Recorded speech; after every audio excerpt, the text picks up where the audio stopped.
green energy fail, Tucker Carlson absolutely destroys liberal policies blamed for Texas blackouts.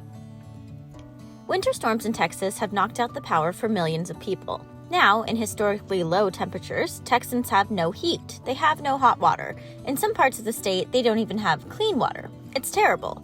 And the worst part is, it was all preventable. If only Texas had not committed to unstable alternative energy and green policies, they'd be fine. Unfortunately, their investment in these feel-good resources over reliable ones left Texas residents without any resources at all. The windmills froze, so the power grid failed. And it's bad news for everyone.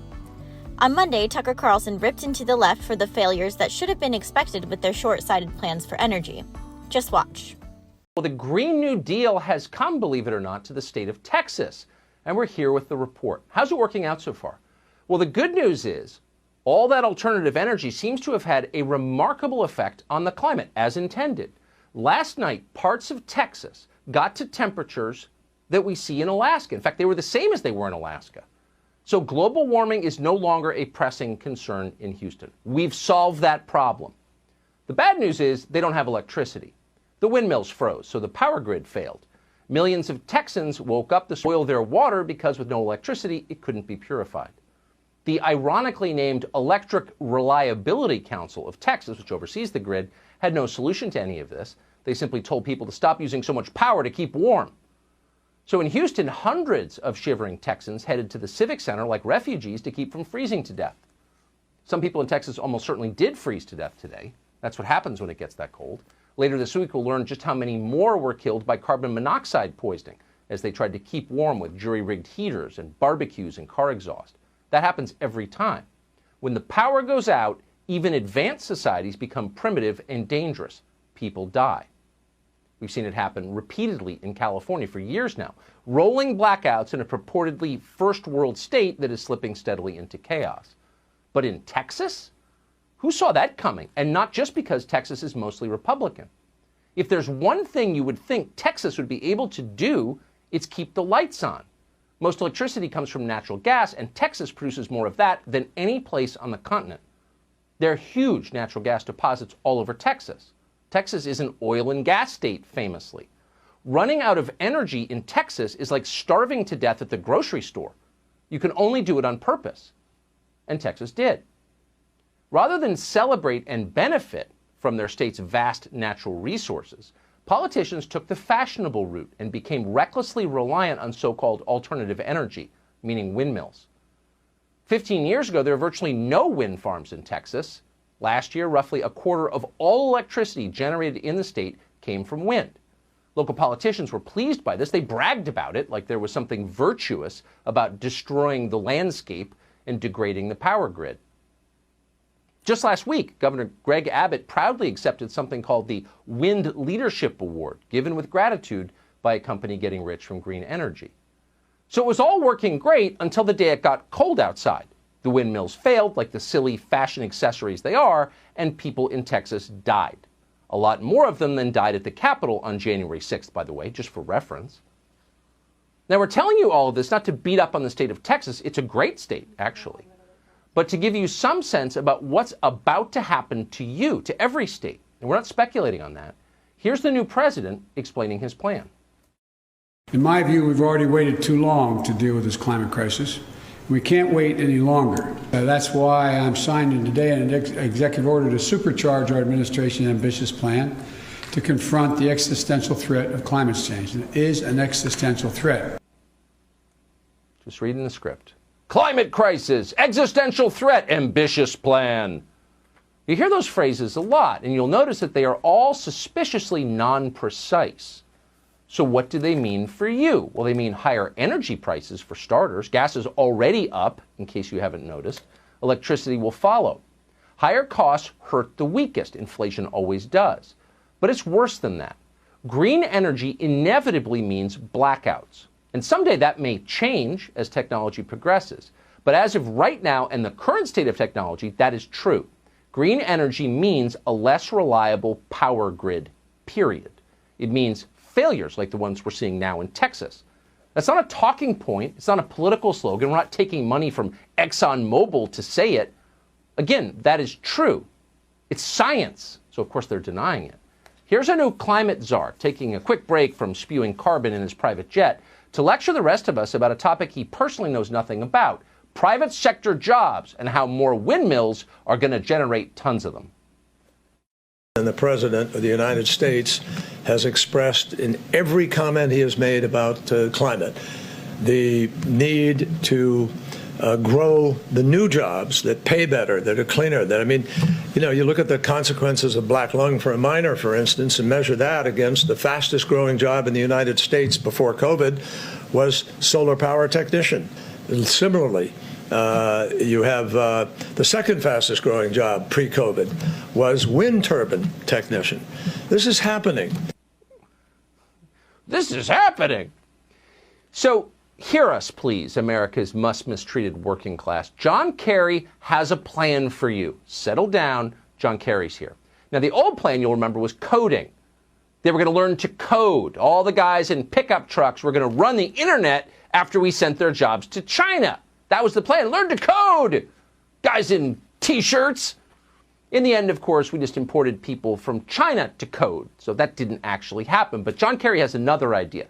High school educated rural people are going to be wind turbine technicians. So what they used to do with transmissions, whatever it is that was, they're going to do with windmills. Put bearings in them or lube them or something. So everybody wins. Now, it's possible that John Kerry actually believes that. Maybe he's never been within 20 feet of a wind turbine. Possible. He definitely doesn't live near one. They don't have wind farms in Aspen or Martha's Vineyard, and they're not getting them. John Kerry himself once fought to keep wind farms out of sight of his summer house on Nantucket. Well, that's hypocritical, you might say. Yeah, obviously. But it's not surprising. People who support wind farms, as a rule, live very far from wind farms. People who live near wind farms have a totally different view. And why wouldn't they? How would you like a massive power plant in your backyard, humming and buzzing and chopping up birds? That's what a wind turbine is. If you're ever in rural America, go see one for yourself. You'll be shocked by how awful it is once you get up close. Your first thought may be, this is supposed to be good for the environment?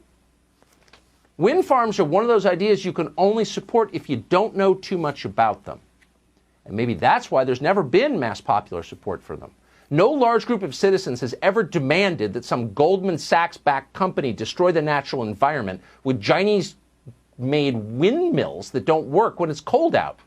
Wait, more expensive and much less reliable? Ugly, inefficient, and made by people who hate us, and we can kill endangered species? I'd like some of that. In fact, make it a double. No one anywhere has ever said that. But it doesn't matter because green energy is the ultimate inside game. A tiny number of people profit from it, from government subsidies and regulated prices.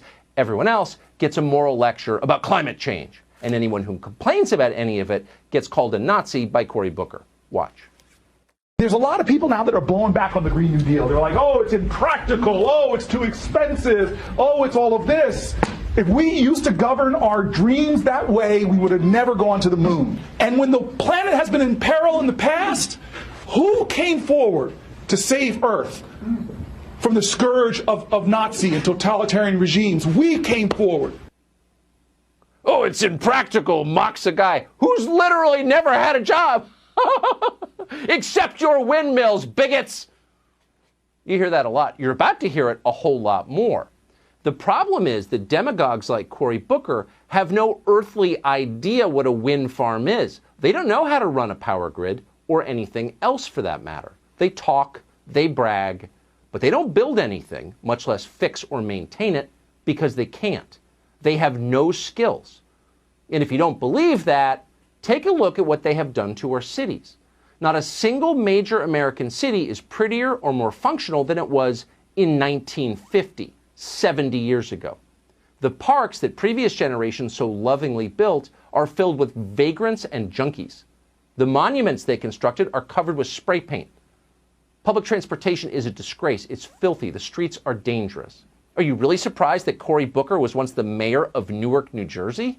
You shouldn't be. Cory Booker couldn't fix your ice maker, much less understand your wind farm. None of these people can.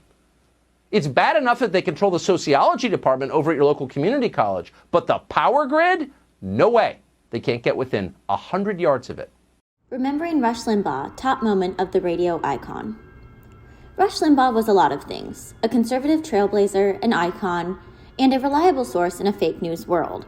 He was indisputably one of the most powerful conservative voices we have ever seen, and he transformed the world of talk radio. Throughout his long career, there have been many best moments for Limbaugh, but this one from 2020 is one of the brightest shining moments there is.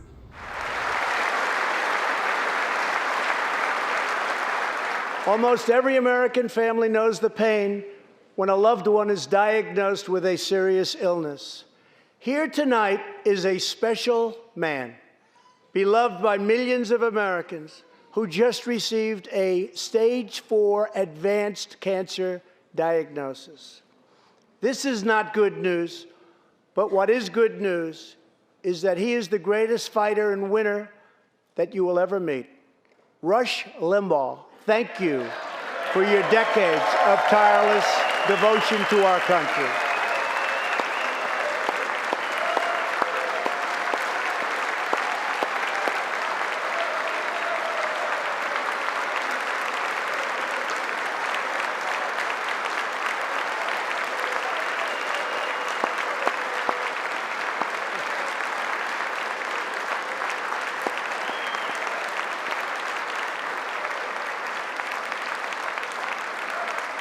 And Rush, in recognition of all that you have done for our nation, the millions of people a day that you speak to and that you inspire, and all of the incredible work that you have done for charity, I am proud to announce tonight that you will be receiving our country's highest civilian honor, the Presidential Medal of Freedom.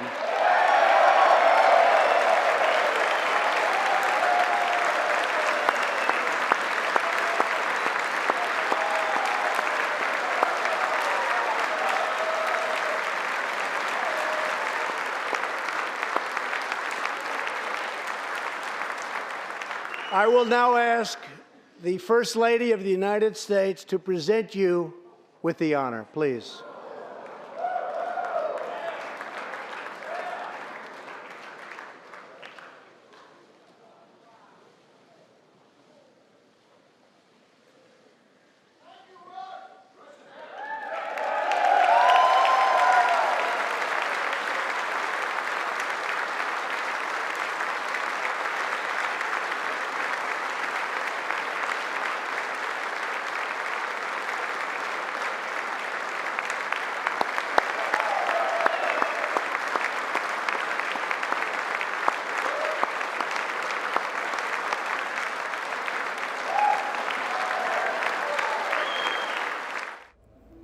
Is Facebook doing China's bidding? New report shows massive digital cover-up of Uyghur prisoner abuse. President Biden has recently come under fire for defending China's brutal treatment of Uyghur prisoners. At a CNN town hall earlier this week, he said he will not condemn China because their actions can be blamed on simple cultural differences. It seems Mark Zuckerberg at Facebook must think similarly. New reports show that Facebook has allowed the Communist Chinese Party to purchase paid ads that cover up or cast doubt on reports of their abusive treatment. According to the British publication Press Gazette, Facebook has not only allowed state-run outlets like China Daily and CGTN to publish posts that dismiss these concerns as Western disinformation, it has accepted advertising payments to help promote their content to millions of people. They cite one case where Facebook was paid to target more than 1 million users with a video that attacks independent press reports of the situation and blatantly calls them false, which, of course, is fake news. The independent reports were real. Another post sponsored by China promoted a video claiming that any report of abuse in Uyghur camps was straight from the manual of Western media tricks. With all the talk this election cycle about these tech giants reining in fake news and protecting people from misinformation, these ad buys from known propagandists are more than a little upsetting. Let's remember, this same platform indefinitely banned the sitting president of the United States in January, but they're still allowing these dangerous ads on their platform? Shameful.